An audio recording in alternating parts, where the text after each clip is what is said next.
Welcome to 247 Real Talk. I'm your host, Julian Perry, and it's a pleasure to be here with you once again for another episode of the 247 Real Talk podcast. Hope you had a great week. Those of you who are here on the East Coast, I know we have had so much snow. I don't remember any time, probably in the last 15 years or more as I think back, that we've had this amount of snow. Again, today we had another 3 to 4 inches. It looks like, as I look in the cameras, that we've got some sunlight and it's melting, but we need a lot more heat to get rid of the 4 or 5 feet of snow that are packed up everywhere around our homes. Nevertheless, wherever you are, I hope you had a great week. It's a pleasure to be here with you once again for another episode. Welcome to my listeners, old listeners, new listeners, continuous listeners, and even those who have left. Come on back. We have great conversations here. Today we're going to talk about something else that's uplifting again. So as we deal with the challenges of life and we deal with the weather and the winter and all the things that seem to be tugging against us, we have a chance to come together and lift each other up. So sit back, relax, and I'll be right back.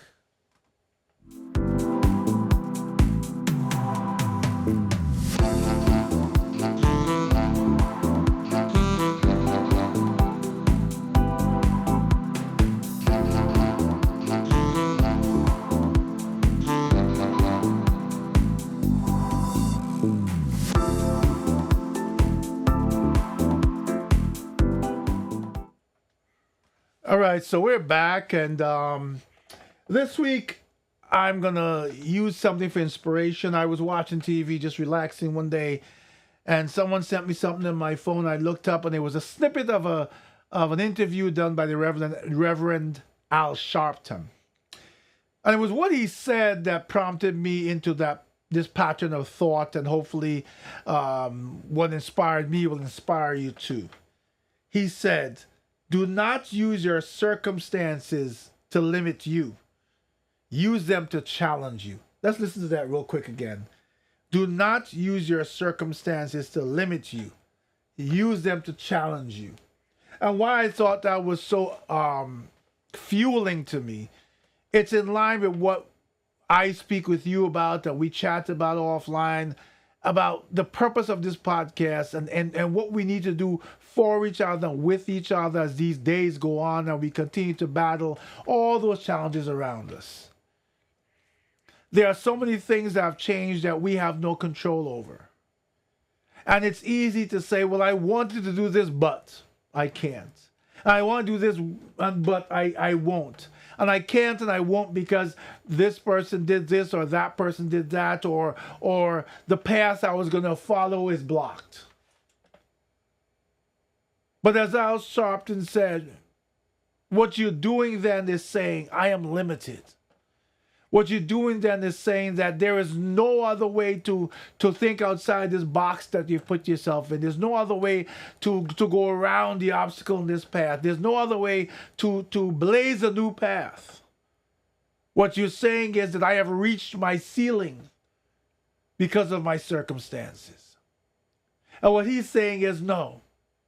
Whenever you have a purpose, whenever you have a dream, whenever you are driven, whenever you decide I will be moving forward in whatever it is, whether it's your career, whether it's your finances, your job, helping someone, making a difference in this world, there's always going to be an opposing force. What people fail to realize is even the equilibrium of this world, the planets that rotate, there are opposing forces that keep it centered and balanced. One force on one side, one force on the other side keeps it in the middle. And if it was up to those forces, it would stop. What we need to do, or what these planets do, what everything else, is overcome those forces in one direction or the other. What we need to do in our lives is overcome the challenges and forces against us. Use them as a means to say, I did not win that war, but the battle is not over. I could not go through that door, but I'm going to blaze another door through the wall. I could not move forward in that direction because someone somewhere somehow did something that stymied me, that stopped me in my path. Even for the level of discouragement, Think about all the people who have brought us to where we are today. Of all the things that, when I say where we are today, I'm not just talking about in our ability to do our personal rights. I'm talking about people who have invented things. The light bulb, the telephone, discovered electricity, all the things that are part of our foundation today. When we go outside and we look at buildings, or we go to other countries and you look at their technological developments or their structures, and we marvel at how great they are. Every single thing that you see in front of you that you take for granted was created because someone decided to take on a challenge. And rather than say, it's too much, I can't do it, they use that challenge to say, how do I do it? I can do this. I can get around it. There has to be a way. There has to be a new path. There has to be an alternative. It cannot end here.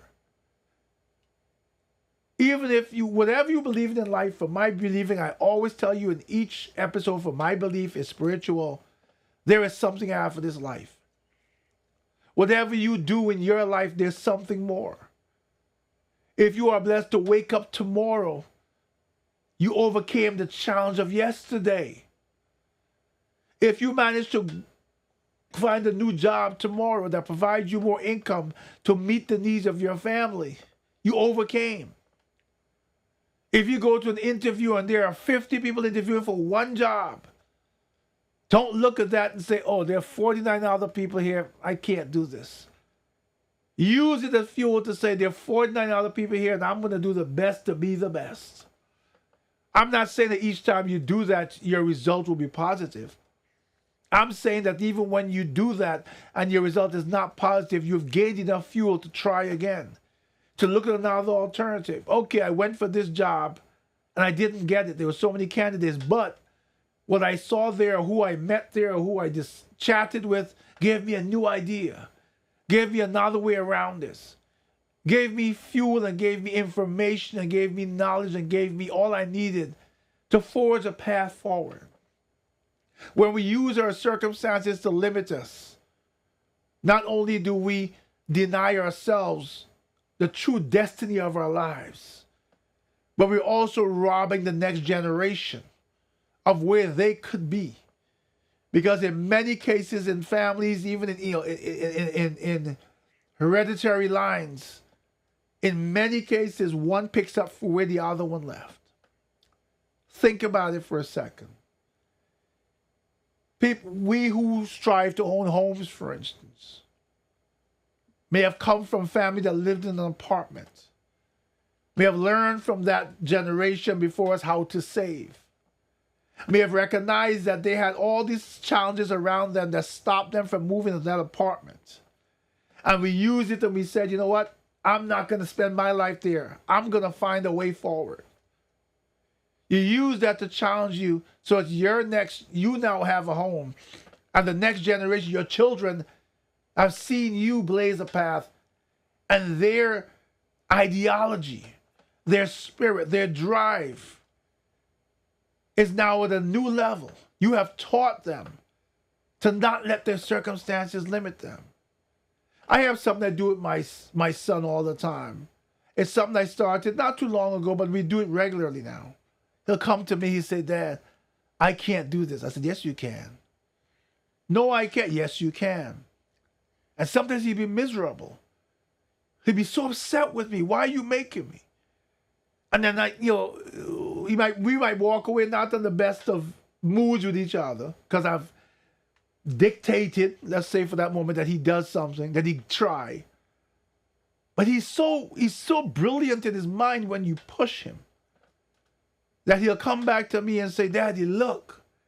And he's great. He has an engineering mind. He has a building mind. He has a designing mind. He has imagination. He can do amazing things. And he'll come back to me and he'll say, look, Daddy, I did it. And I said, yes, you did. How'd you do it? You tell me. I said, you know why you did it? Because you can. And he say, yes. And I said, because you what? And he learned to say, I can. I said, because you what?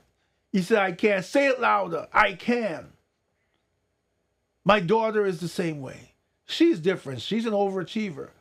But she's an amazing soccer player. She plays soccer for many organizations out here in Nassau County. And she'll tell me, Daddy, I'm going to score a goal this game. And she'll come home. Let's say I didn't get to go to the game because my knees were too bad or whatever. And she said, Daddy, I didn't score a goal.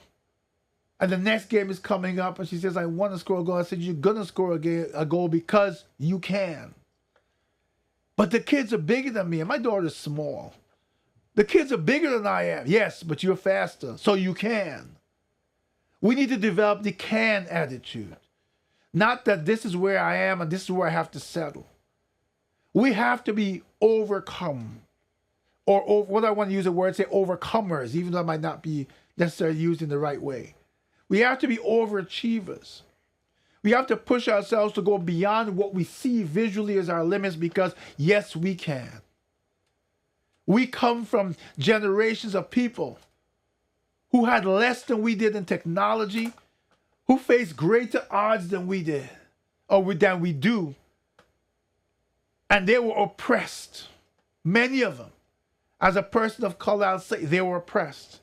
Women were oppressed. LGBTQI were oppressed. All different race, creeds, colors. Everybody had certain poverty. And today there's a difference. And we got a leg up because someone before us said, I am not going to let my circumstances limit me. I'm going to use them to challenge me. To the point that they forged a path forward. To the point that we are achieving because of them. All because they said, I can. As I said to you, every time my son comes to me and he achieves something, I said, you know why you did that? Why did you do that? And he says, because I can. We are living in a heck of a world. We face challenges every day of unkindness, of greed, of the world around us, environmentally. So many things are going on around us that squeeze us into a corner. But you and I in this podcast, you and I who chat, you and your others, your family, everyone else you reach out to, who follow the creed, who follow the practice of not just surviving, but thriving. No matter where we are at this moment, no matter if we seem passive, if we seem stuck, we have to get rid of that mentality. We have to get away from that thinking. We have to do what makes us tired, what makes us ache, what makes us frustrated, what makes us angry, sad, whatever it is. But we have to get to that next level. We have to preserve who we are. We have to preserve our way of life. We have to preserve righteousness for now and for the next generation. And despite everything around us that says we can't, use that to challenge us. And do like I say to my son. Because yes, I can. You can. Together, we can. Walk with that into the weekend, into the week ahead. Come back next week and tell me how you did. Why? Because you can. Until the next time, please, take care of yourselves and each other.